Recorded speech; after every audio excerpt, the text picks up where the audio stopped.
अग्नि महापुराण 123वां अध्याय। युद्धजयार्णव संबंधी विविध योगों का वर्णन।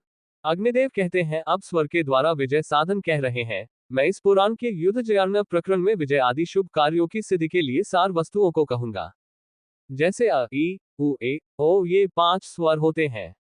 इन्हीं के क्रम से नंदा, भद्रा, जया, रिक्ता, पूर्णा आदि तिथियां होती हैं। क से लेकर ह तक वर्ण होते हैं और पूर्वोक्त स्वरों के क्रम से सूर्य, मंगल, बुध, चंद्रमा, बृहस्पति, शुक्र, शनि, मंगल तथा सूर्य शनि ये ग्रह स्वामी होते हैं। 40 को 60 से गुणा करे, उसमें 11 से भाग दे। लब्धि को 6 से गुणा करके गुणनफल में फिर 11 से ही भाग दे। लब्धि को 3 से गुणा करके गुणनफल में 1 मिला दे तो उतनी ही बार नाड़ी के स्फुरन के आधार पर पल होता है। इसके बाद भी अहनिश नाड़ी का स्फुरन होता ही रहता है। उदाहरण जैसे 40,060 - 2,400, 2,400 बटा 0 इक्वल्स 219 11 लब्धि स्वल्पांतर से हुई। इसे 6 से गुणा किया तो 21,906 इक्वल्स 1,314 गुणनफल हुआ। इसमें फिर 11 से भाग दिया तो 1,314 बटा 0 इक्वल्स 119 लब्धि, शेष इक्वल्स 5, शेष छोड़ दिया। लब्धि 119 को 3 से गुणा किया तो गुणनफल 357 हुआ। इसमें 1 मिलाया तो 358 हुआ। इसको स्वल्पांतर से 360 मान लिया। अर्थात करमूलगत नाड़ी का 360 बार स्फुरन होने के आधार पर ही पल होते हैं, जिनका ज्ञान प्रकार आगे कहेंगे। इसी तरह नाड़ी का स्फुरन अहनिश होता रहता है और इसी मान से अकारादि स्वरों का उदय भी होता रहता है। अब व्यवहारिक काल ज्ञान कहते हैं, 3 बार स्फुरन होने पर 1 उच्छ्वास होता है, अर्थात 1 अणु होता है। 6 उच्छ्वास का 1 पल होता है। 60 पल का 1 लिप्ता अर्थात 1 दंड होता है। यद्यपि लिप्ता शब्द कलावाचक है, जो कि ग्रहों के राशादि विभाग में लिया जाता है, फिर भी यहाँ काल मान के प्रकरण में लिप्ता शब्द से दंड ही लिया जाएगा, क्योंकि कला तथा दंड ये दोनों भचक्र के षष्ठ्यंश विभाग में ही लिए गए हैं। 60 दंड का 1 अहोरात्र होता है। उपर्युक्त ई, उ, ए, ओ स्वरों की क्रम से बाल, कुमार, युवा, वृद्ध, मृत्यु ये 5 संज्ञाएं होती हैं। इनमें किसी एक स्वर के उदय के बाद पुनः उसका उदय 5वें खंड पर होता है।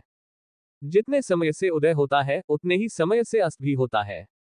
इनके उदयकाल एवं अस्तकाल का मान अहोरात्र के अर्थात 60 दंड के एकादशांश के समान होता है। जैसे 60 में 11 से भाग देने पर 5 दंड 27 पल लब्धि होगी तो 5 दंड 27 पल उक्त स्वरों का उदयास्तमान होता है।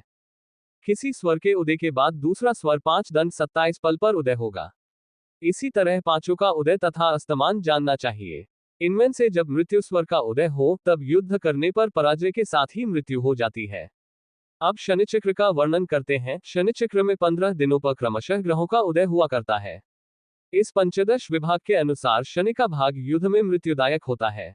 विशेष जबकि शनि एक राशि में 2.5 साल अर्थात 30 मास रहता है, उसमें दिन संख्या 900 हुई। 900 में 15 का भाग देने से लब्धि 60 होगी। 60 दिन का एक पंचदश विभाग हुआ। शनि के राशि में प्रवेश करने के बाद शनि आदि ग्रहों का उदय 60 दिन का होगा, जिसमें उदय संख्या 4 बार होगी। इस तरह जब शनि का भाग आए उस समय युद्ध करना निषिद्ध है। अब कूर्म पृष्ठाकार शनि बिंब के पृष्ठ का क्षेत्रफल कहते हैं। 10 कोटि सहस्र तथा 13 लाख में इसी का दशांश मिला दे तो उतने ही योजन के प्रमाण वाले कूर्म रूप शनि बिंब के पृष्ठ का क्षेत्रफल होता है, अर्थात 1100, 14,30,000, 11 अरब 14,30,000 योजन शनि बिंब पृष्ठ का क्षेत्रफल है। विशेष ग्रंथांतरों में ग्रहों के बिंब प्रमाण तथा कर्म प्रमाण योजन में ही कहे गए हैं। जैसे गणिताध्याय में भास्कराचार्य सूर्य तथा चंद्र का बिंब परिमाण कथन के अवसर पर बिंब रवेद विश्वरतु संख्या नींद खनागा मबुधि योजनानी आदि। यहाँ भी संख्या योजन के प्रमाण वाली ही लेनी चाहिए। मघा के प्रथम चरण से लेकर कृत्तिका के आदि से अंत तक शनि का निवास अपने स्थान पर रहता है, उस समय युद्ध करना ठीक नहीं होता। अब राहु चक्र का वर्णन करते हैं। राहु चक्र के लिए 7 खड़ी रेखा एवं 7 पड़ी रेखा बनानी चाहिए।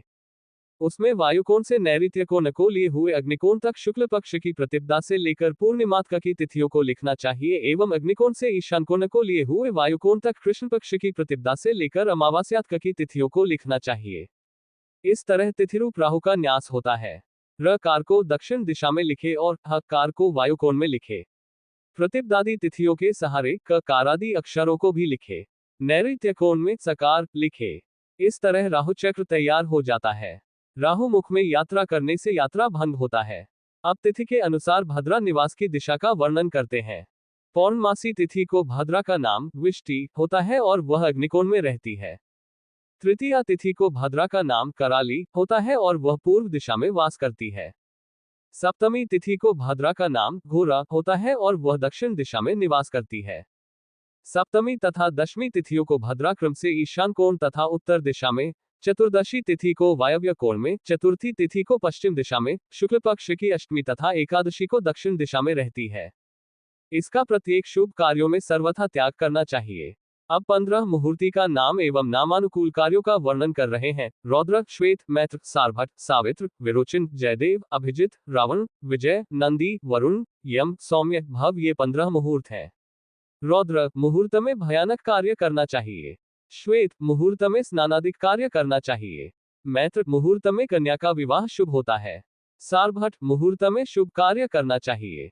सावित्र मुहूर्त में देवों का स्थापन। विरोचन मुहूर्त में राजकीय कार्य। जयदेव मुहूर्त में विजय संबंधी कार्य तथा रावण मुहूर्त में संग्राम का कार्य करना चाहिए।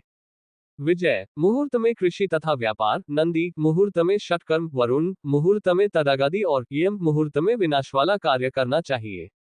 सौम्य मुहूर्त में सौम्य कार्य करना चाहिए। भव मुहूर्त में दिन रात शुभ लग्न ही रहता है, अतः उसमें सभी शुभ कार्य किए जा सकते हैं। इस प्रकार ये 15 योग अपने नामानुसार ही शुभ तथा अशुभ होते। अब राहु के दिशा संचार का वर्णन कर रहे हैं। दैनिक राहु पूर्व दिशा से वायु कोण तक, वायु कोण से दक्षिण दिशा तक, दक्षिण दिशा से ईशान कोण तक, ईशान कोण से पश्चिम तक, पश्चिम से अग्निकोण तक एवं अग्निकोण से उत्तर तक 3-3 दिशा करके 4 घटियों में भ्रमण करता है। अब औषधियों के लेपादि द्वारा विजय का वर्णन कर रहे हैं। चंडी, इंद्राणी, सिंधुवार, वाराही, वाराही कंद, मुशली, तालमुली, गिरिकर्णिका, अपराजिता, बलाकुट, अतिबला, कनघी, क्षीरी, सिरखोला, मल्लिका, मोतिया, जाति, चमेली, युथिका, जूही, श्वेतार्क, सफेद मदार, शतावरी, गुरुच, वागुरी इन यथाप्राप्त दिव्य औषधियों को धारण करना चाहिए। धारण करने पर ये युद्ध में विजयदायिनी होती है। ओम नमो भैरवाय खड्ग परशुहस्ताय, ओम हूँ विजय विनाशाय, ओम हूँ फट। इस मंत्र शिखा बांधकर यदि संग्राम करे तो विजय अवश्य होती है।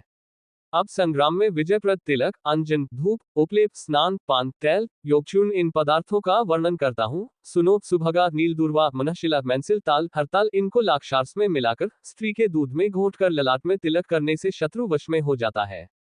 विष्णुक्रांता, अपराजिता, सर्पाक्षी, महिष्कंद, सहदेवी, सहदेया, रोचना, गोरोचन इनको बकरी के दूध में पीसकर लगाया हुआ तिलक शत्रुओं को वश में करने वाला होता है। प्रियंगु, नागकेसर, कुमकुम, कुष्ठ, मोहिनी, चमेली, तग, घृत इनको मिलाकर लगाया हुआ तिलक वश्यकारक होता है। रोचना, गोरोचन, रक्त चंदन, निशा, हल्दी, मनशिला, मेंसिल, ताल, हरताल, प्रियंगु, नागकेसर, सरशप, सरसों, मोहिनी, चमेली, हरिता, दूर्वा, विष्णुक्रांता, अपराजिता, सहदेवी, शिखा, जटामानसी इनको मातुलून, बिजौरा, नींबू के रस में पीसकर ललाट में किया हुआ तिलक वश में करने वाला होता है। इन तिलकों से इंद्र सहित समस्त देवता वश में हो जाते हैं। फिर क्षुद्र मनुष्यों की तो बात ही क्या है। मंजिष्ठ, रक्तचंदन, कटुकंदा, सहिजन, विलासिनी, पुनर्नवा, गधपूर्णा इनको मिलाकर लेप करने से सूर्य भी वश में हो जाते हैं। मलय चंदन, नागपुष्प, चंपा, मंजिष्ठ, तग, वच, लोद्र, प्रियंगु, नागकेसर, रजनी, हल्दी, जटामासी इनके सम्मिश्रण से बना हुआ तेल वश में करने वाला होता है। इस प्रकार आदि आग्नेय महापुराण में युद्धजयार्णव संबंधी विविध योगों का वर्णन नामक 123वां अध्याय पूरा हुआ।